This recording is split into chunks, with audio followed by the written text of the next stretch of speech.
Welcome to this edition of Connections. I'm Christy with the Community Foundation. You know I love to help you know more about Des Moines and especially our thriving nonprofit sector. And speaking of thriving, we definitely are here visiting a very thriving nonprofit organization today. I'm with CEO of Healthy Birthday, Emily Price. And Emily, thanks for joining us. Your organization is just phenomenal. You are lifesavers for sure with Healthy Birthday. Can you tell us more about the mission of this organization and some of the work that you do? Thank you, Christy. Thank you for having me. You bet. Yeah, I'm glad you're here. Thank you. Healthy Birthday is a local Des Moines 501c3 nonprofit that was founded by 5 Iowa women who all endured the loss of their baby, either to stillbirth, which is 20 weeks or greater during pregnancy, or one of our founders lost her daughter at about 8 days old. And so it was founded out of loss with the desire to keep other women and families from joining their club of losing a baby to stillbirth. For sure. And that was how many years ago now? 17 years ago. 17 years ago that the organization was found right here in Des Moines, which I think is so cool. And now, I mean, you've got an app that you're going to tell us more about called Count the Kicks, which is really, I think, instrumental to helping women take control of this experience and have a tool that can really help save their baby's life. Tell us about it. Yeah, absolutely. So the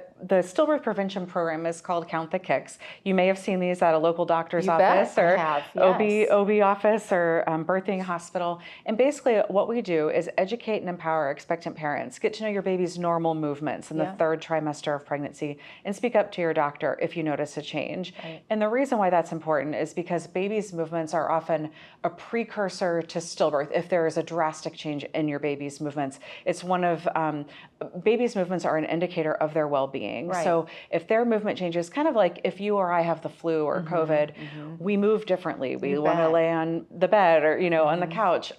It's the same thing for babies. If they are struggling in the 3rd trimester, if something is causing them distress, they're going to move differently.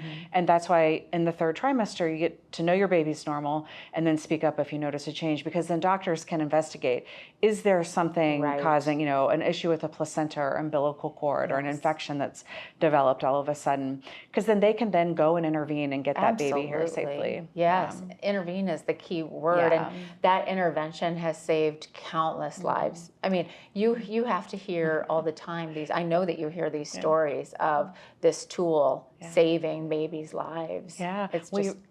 we've already heard from more than 20 families so far this year alone. Overall, we're nearing 150 save stories that we've collected. More than 50 of them, actually 55 so far, are from right here in Iowa. The rest are around the country and even the globe. We've saved babies in 6 countries and in 36 states so far, because it is a homegrown Iowa campaign, but because it has been so successful, other states have come to us and said, how do we bring you to Florida? How do we bring you to Oklahoma? And I mean, really, it should be everywhere, right? And so I know that that's your goal, and I don't think you'll stop until it's done. The Community Foundation has been in a position to offer some capacity building funding over time, because you've had to grow capacity to meet the growing need for this organization. You're up to 15 staff now. You said the app's been downloaded in how many? 140 countries so far. 140 countries around the globe. That's just incredible. And you've got some star power behind this organization as well, with some really innovative crowdfunding things that you've done using professional athletes, local or amateur athletes, everyone from youth athletes to pro. We have an initiative called Every Kick Counts, and it's kind of crowdfunding. So you remember when we used to jump rope when you were little, and your neighbor, your grandma would throw donate ice over our heads. Exactly, I do, exactly, things like that. So Indianapolis Colts center Ryan Kelly, his family has endured the loss of a daughter to stillbirth, and he's part of our Every Kick Counts initiative. We have athletes like Peyton Sanford at Iowa and Lucy Olson, and some really incredible college athletes and youth athletes that crowdfund for our work. And we have a Game Changers initiative for folks who are not involved in football. They're more of our baseball players or soccer, and Every Kick Counts is for many of our football athletes. I love it.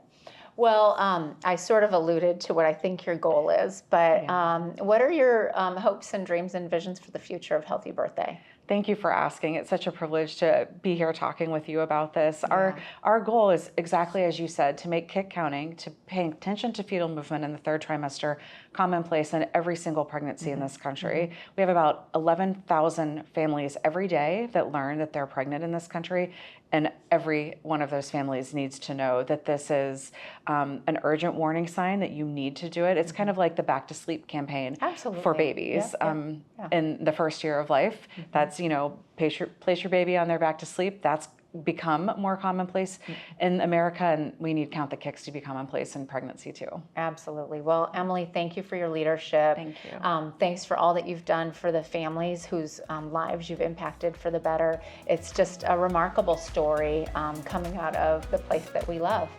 Thanks for making us better together.